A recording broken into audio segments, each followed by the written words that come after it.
Sa wakas ay binasag na ni Catriona Gray ang katahimikan. Matapos ang halos 2 taon, ay inilahad ang buong katotohanan sa dahilan ng hiwalayan nila ni Sam Milby kaya hindi na natuloy ang kasal. Bagamat naka-private na ang interview ni Karen Davila kay Catriona kung saan siya umamin, marami pa rin sa mga netizens ang nakapanood. Narito ang buong detalye.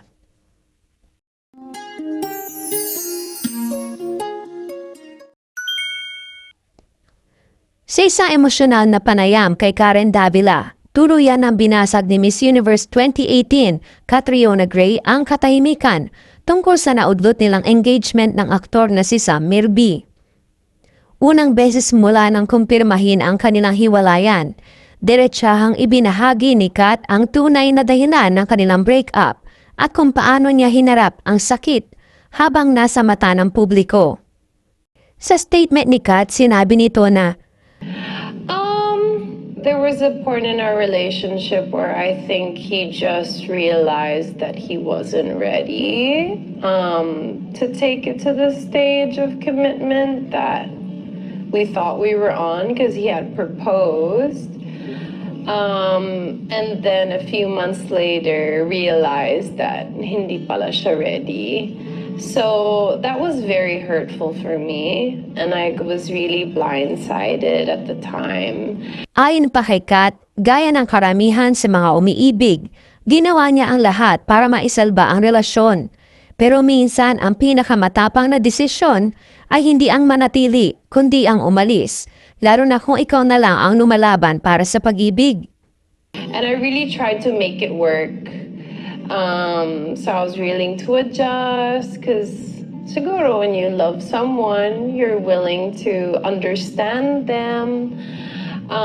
Pero it got to a point na at that age and what we've been through, kung hindi ka pa rin sure, I think that's an answer already.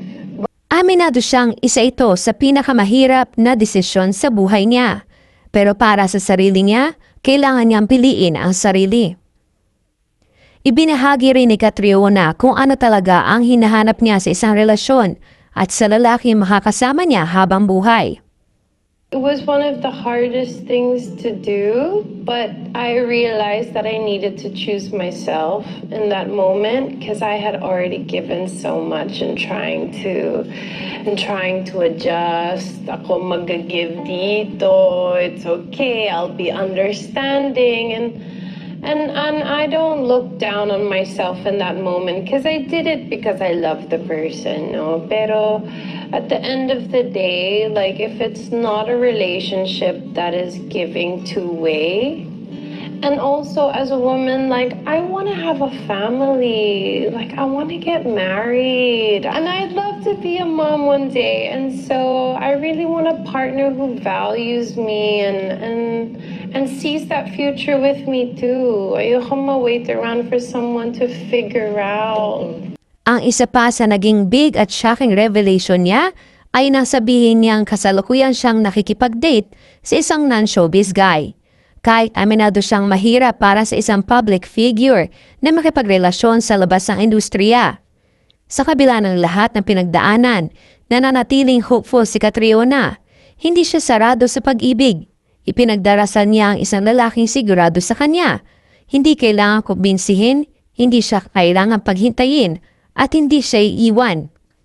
Hangad namin ang kaligayahan mo, Catriona Gray. May you find the love that you truly deserve. Para sa iba pang celebrity updates at features, manatiling nakatutok dito sa Showbiz Ganap Global. Thank you for watching. Don't forget to subscribe and click the notification bell for more updates.